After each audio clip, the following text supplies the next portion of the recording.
It's a billion-dollar industry built at the expense of ordinary people. Every year, thousands of automobiles are stolen, stripped, and shipped out of the United States. In the winter of 1996, the FBI set out to stop a ring of sophisticated car thieves dead in their tracks. The elaborate undercover investigation was codenamed Operation Hot Wheels. I'm Brian Dennehy, and this is Arrest and Trial. FBI Special Agent Matt McLaughlin headed the quickly developing investigation into the stolen car rings of Southern California. The way this case started was that I developed some intelligence that indicated that late model sport utility vehicles were being stolen at a very rapid rate. And we agreed kind of amongst ourselves that this was ideal for an undercover operation. Intelligence agents had identified one SUV theft ring, and a plan was developed to bring it down. The first phase of the operation required an undercover agent to pose as a buyer of the stolen vehicles.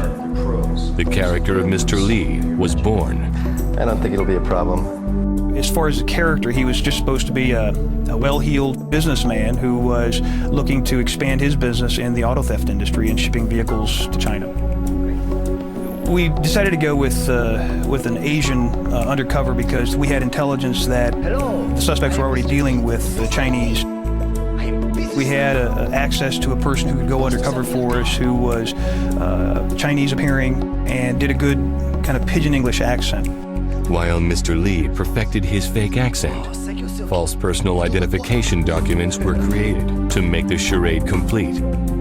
Mr. Lee spoke in a broken English. His command of English was okay, but it wasn't perfect. When the crooks were explaining something to Mr. Lee, they would have to go over in very good detail what they meant. So what do you think? You want to buy an SUV for me? To provide Mr. Lee with backup, a second character was created, a Latino henchman named Pistol. Pistol was the hammer. If anything would ever go wrong, these guys knew that they would have to answer to Pistol. So that lent further credibility to Mr. Lee to have a bodyguard like that. The two of them could handle pretty much anything that came up. All right, I want cameras in each wall. How many cameras? Let's do 6. Next, Mr. Lee needed a place to do business. We found a warehouse in East Los Angeles. We then needed to assess it and set it up with the technical gear needed, namely camera and microphones, audio-video setups. And then it was just a matter of getting the suspects to come to the warehouse.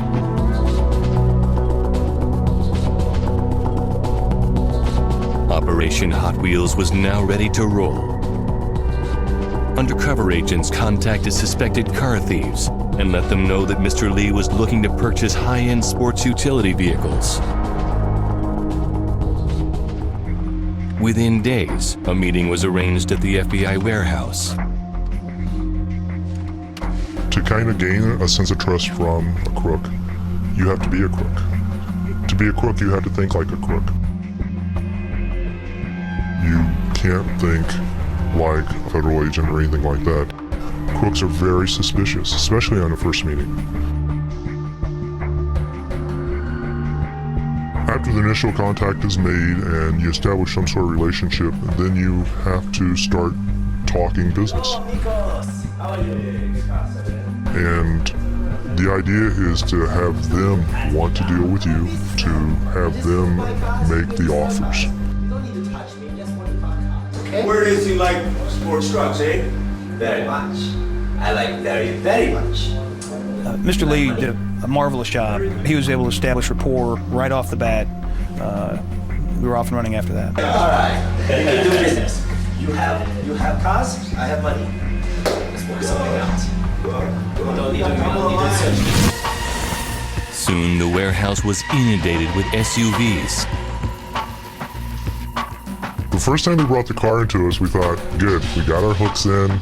We started getting calls from people that we never even knew, but they knew about the Chinaman who was buying cars.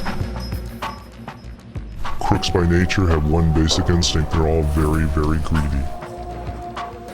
I'm talking with someone and I have a wad of money in my hand And as I'm moving my hand back and forth, you can see him moving his head back and forth and following it around. He's not really paying attention to what I'm saying, he's just following the money. When they see money, they will bypass red flags and signals. For several months, the cars rolled in, and agents identified 3 separate auto theft rings, all operating in Southern California. Business was good, and the evidence even better. But then the operation hit an unexpected roadblock. Who's this? Oh man, I know who it is. It's the landlord. The owner of the warehouse had found new tenants, and Mr. Lee was ordered to pack his bags. So then I had to try to find another warehouse that would be suitable, and in the LA area, it's not always that easy to do. This is not the end of the world. If another warehouse could not be found immediately, the operation would be exposed, and all hope of arresting the suspects would be lost. Just as the FBI was preparing to move in on the suspects, Operation Hot Wheels suddenly suffered a major setback. The lease on the high-tech warehouse they had rented was up, leaving the investigation without a home. As FBI agents scrambled to find a new base, undercover operative Mr. Lee kept up his elaborate charade by inviting the suspects to a friendly round of golf. All right. We go 2,000 this next ball. Yeah, 2,000. In order to maintain contact with the subjects, we decided that we would do business at a golf course. We thought a golf course would be a nice neutral location. Never heard of anybody doing undercover ops at a golf course before, and anything that hasn't been done before is probably going to be something that the suspects haven't thought of either. We had our van to do surveillance. We had a couple of people on foot in very close proximity, and then we decided that we would do the transactions at a particular end of the golf course parking lot, which is right in line with the driving range. I like the golf course because we were coming into summertime, and I like to golf, so that was maybe something that I thought I could work with. So what I figured I would do was just be on the driving range and hit golf balls. Between hits, I'd take a look behind me kind of casually and make sure everything looks like it's going okay. And when I was satisfied that everything was fine, pull out another ball and hit my 7-iron. There were a number of times that I was receiving intelligence from agents, particularly Matt McLaughlin. Excuse me. It's a beautiful day. He would call me and provide me with intel or give me some direction. Keep them talking. The golf course ruse provided just enough time for the FBI to secure a second warehouse.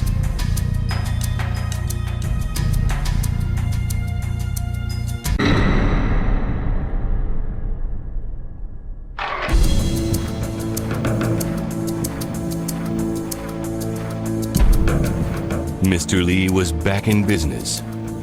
This time, FBI agents decided to get up close and personal with the suspects. Oh, no. Oh, you're doing picture? Later. Oh, let me show you a new picture. We had kind of marginal pictures at that point, so we wanted real good close-ups of our subjects, and that's where the pretty girl came into play. We had a pinhole camera in the wall. We put a picture of a pretty girl right beside that pinhole camera. Now, Mr. Lee, being the rich tycoon womanizing person that he is, they'd come in the warehouse and they would see, a picture of this girl and say, "This is a picture of my girlfriend. What do you think of her?" And these guys came up and they were just smiling as big as all day. They really enjoyed it, and we got some beautiful smiling shots of them.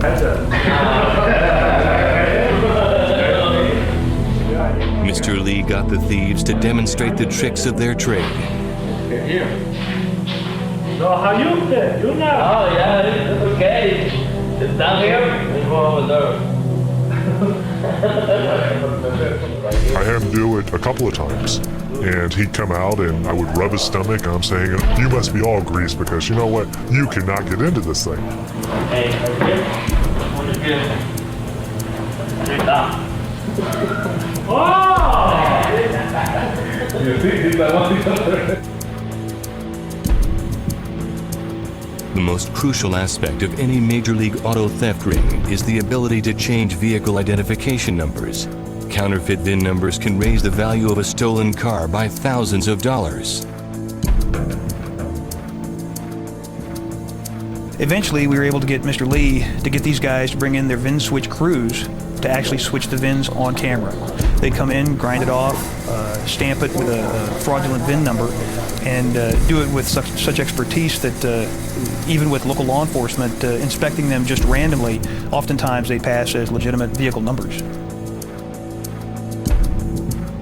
Surveillance cameras captured LA's top 3 VIN switchers in the act. It was time to shut down Operation Hot Wheels. We talked about it and agreed to using the premise that Mr. Lee had bought off a customs agent and that he had access to a ship in a very narrow time frame in the harbor. So we decided collectively that that's the story that we would try. Mr. Lee sold that expertly. I need delivery on the 22nd. I have boat ready to go. Everybody must be on time. And we had a whole bunch of vehicles that we were expecting on takedown day to be delivered. A careful plan built on split-second timing was hatched. As the calls went out and the deliveries were arranged, Mr. Lee prepared for his final performance.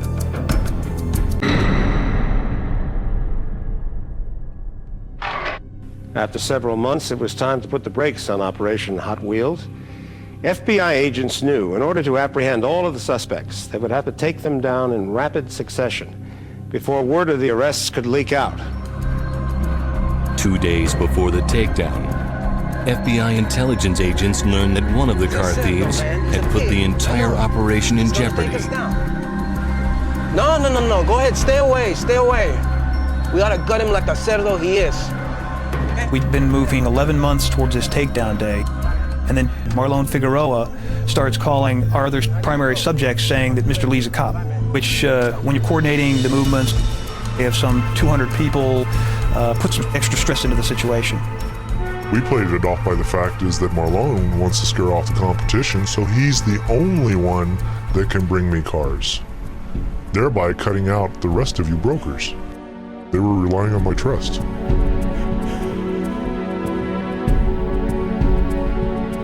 Arrangements were made for each of the 3 rings to deliver their stolen vehicles at 1-hour intervals, 5, 6, and 7 a.m.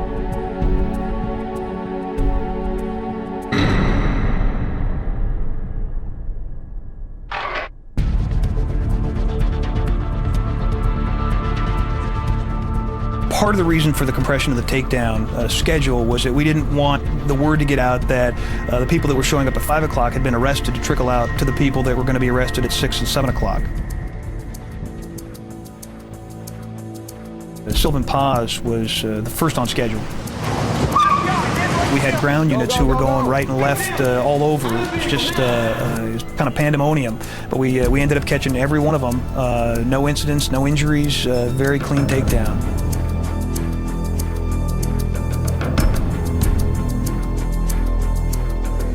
Second group was Carlos Lima. He parked just like another day at the beach. He knocked on the back door. He was not greeted by Mr. Lee this time, but by our SWAT team, and he surrendered peacefully. On the ground.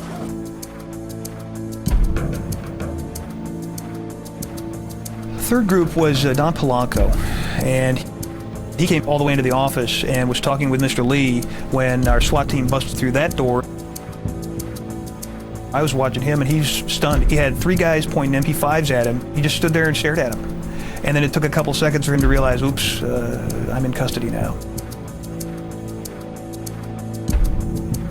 11 months of exhaustive undercover work had finally paid off. 25 suspects were arrested and charged with auto theft, VIN switching, and conspiracy.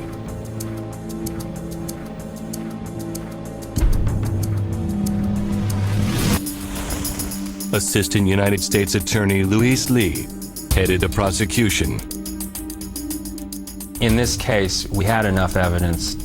We had videotape after videotape after videotape, and we'd put so much work into this case that we weren't going to offer any deals. One by one, each suspect was shown the incriminating videotapes. And one by one, each pled guilty to conspiracy to deal stolen vehicles. But a VIN changer named Freddie Espinoza decided to take his chances in court.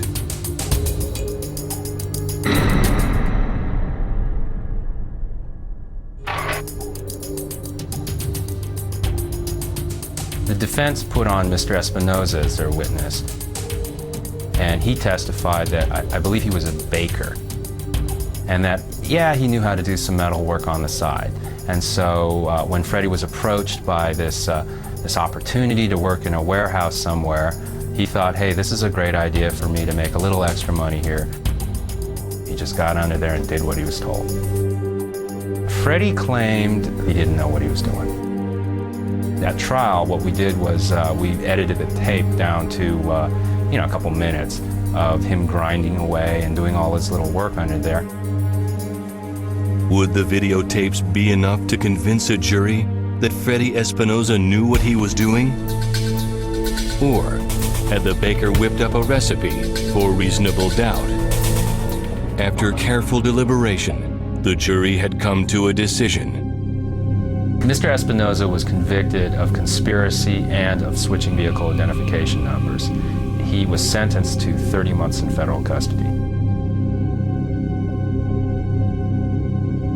The most interesting thing about the case is learning that there is this industry that deals in stolen cars on such an organized basis. For every car that we recovered, there are probably 10 cars or out there that have been stolen. So the problem is probably in the neighborhood of $200 or $300 million a year just for this one group. The leaders of the three rings were each sentenced to 5 years in federal prison. The three auto theft rings shut down by Operation Hot Wheels netted approximately $81 million a year. In the wake of the investigation, the number of sports utility vehicles stolen dropped 50% in Los Angeles alone. In addition, the surveillance tapes recorded during the FBI sting led auto manufacturers to redesign and improve anti-theft devices. Mistaken identity proves deadly next in Murder, She Solved, while tomorrow night at 8,